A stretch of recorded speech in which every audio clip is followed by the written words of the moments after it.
Okay, so I hope you guys liked the finale. This season is over, and there was a few things to talk about.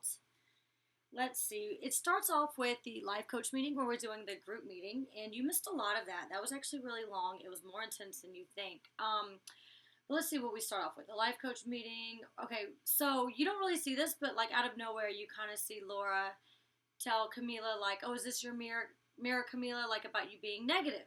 And the reason that came up is because after Danny saying that, you know, bad friend was her putting that on Julie's mirror, Rocky decides to go next and be like, "Oh, well, Camila's negative."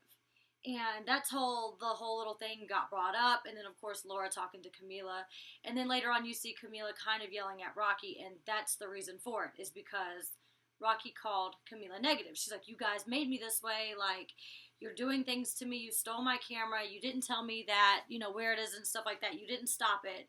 So, of course, I'm being negative. Like, you made me be negative." And then after Camila leaves, we had to we were in there for such a long time. It was so awkward. And I do agree with Camila because it's like how in Hawaii we sat there and we watched the luau.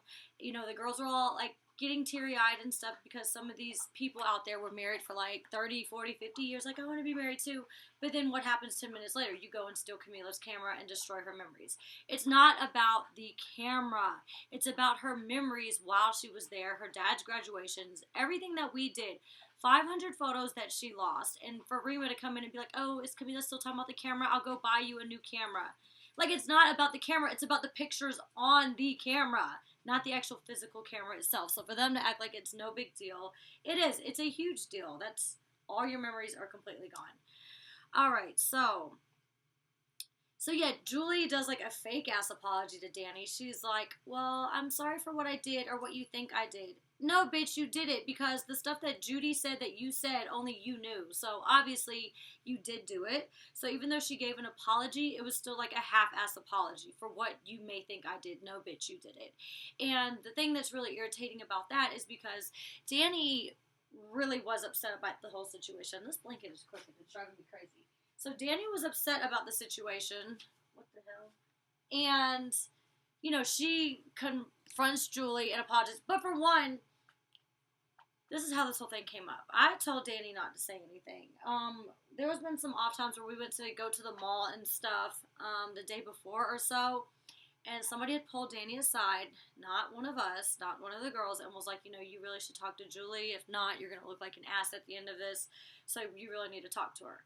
Danny asked me and Camila, should she talk to Julie? And we were like, "Nah, I don't think so. Like, if anything, Julie needs to be coming to you, not vice versa. She was the one that was talking shit and messed up your friendship." So I guess it had been on Danny's mind because she really does care about Julie.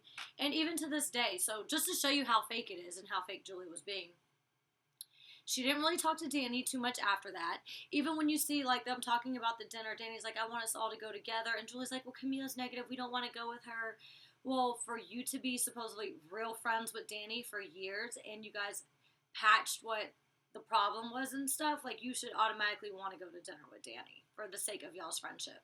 So not only did Julie not want to go to dinner with her, she didn't really speak to her much in the house after. Yeah, they showed like a few clips of them talking, which is probably the only times that they did talk because they still were not hanging out. And the next day, like I'll get more to this a little bit later, but we go into hotels after, the show is done and stuff like that. And Julie didn't call her once. Didn't text her, didn't call her. Like, I went to dinner with Danny. I hung out with Danny in the hotel room. I saw her before she left. Like, Julie didn't have no part of it. Like, Julie hung out with Rima and Rocky. Like, go figure. You're real friends, right? Like, come on now. All right, so didn't want to go to. Okay, whose mirrors who? So we get in there, and when we saw, there was actually a sheet on the wall covering all the mirrors. And when there was a sheet there, the girls were like, "What is that? What is that?" I said, "I know what it is. They're the damn mirrors." And of course, they pulled the sheet down, and they were the mirrors. Like, hello, it's not that hard to tell. So then they even said, "Whose mirrors, whose whatever?" And Rocky's like, "I don't know whose mirrors are whose." I looked at it. I was like, that's Rocky's, that's Julie's, that's Camila's, that's Danny's, that's Rima's, that's mine. Like, it was so easy to tell whose was whose just by the words being on. So for those girls not to even No, like, hello, it's like common sense. Read what the damn mirror says. And they even made us pick a mirror where who did we think we were the closest to, and Rocky picked mine. I mean, you could tell. Bad mom, Rima. Cocky, Rocky. Bad friend, Julie. Danny, what was her? Okay, Camila, trophy wife. And then Danny, I think he said bitchy, and I was like, yep, that's Danny. So yeah, it was really easy to tell people's mirrors apart. Okay, so Camila storms out of the room. She's like, I don't want to be in here. These hypocrites are going to act the same afterwards, which I completely agree. You know, Laura kind of got all worked up, and I even told her, I said, no, that's exactly. She's like, I know, I'm not stupid and stuff like that. I'm like, so why are we even sitting in here and entertaining it? And then Laura even asked me, do I regret anything I did in this house? Do I want to apologize to anybody? And Rocky looked at me as if I was supposed to say something. I'm not about to give no fake ass apology. I even said it.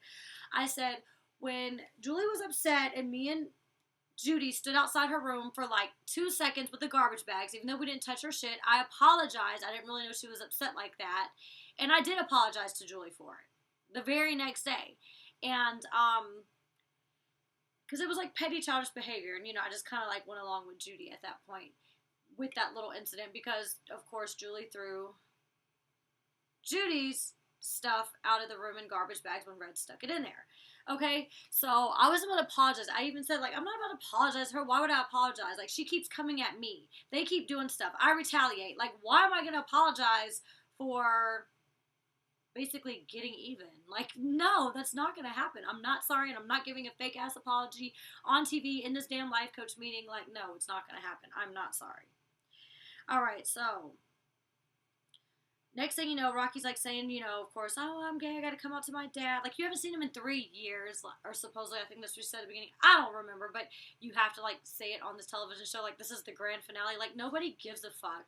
Everybody in jail watches Bad Girls Club. Like, everybody knows it. Everybody in jail watches Bad Girls Club. There's girls running around half naked in underwear fighting and stuff. Of course they're gonna want to watch Bad Girls Club. Like, no shit your dad knows you're gay. You were on Bad Girls Club, like, 2-3 years ago. Like, hello? Like, he's not retarded.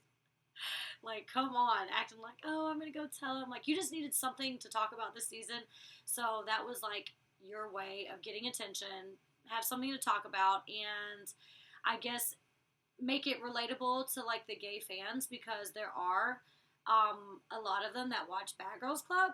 So I think that was her way to be like, oh, I'm gay. Like, I want sympathy from the gay people because I'm gonna come out and say I'm gay. Like, Rocky, nobody fucking cares, first off. You flirt with guys when no girls are around, and then you say you're bisexual. So either you're bisexual or you're a lesbian, because she claims lesbian all day until there's boys around. Then she's bisexual.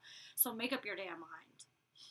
All right, and then, you know, Rocky in the life coach meeting also, she was like, you know, people, she was like, you know, it's just so negative. I might want to leave too. You know, I actually want to work on things. Like, what the hell do you have to, what? Quit stealing shit. Like, don't rip out people's hair. Like, that's what you should work on, Rocky. And, like, did anybody notice, like, when she was gonna go meet her dad, she, like, started crying. She, like, wiped her face.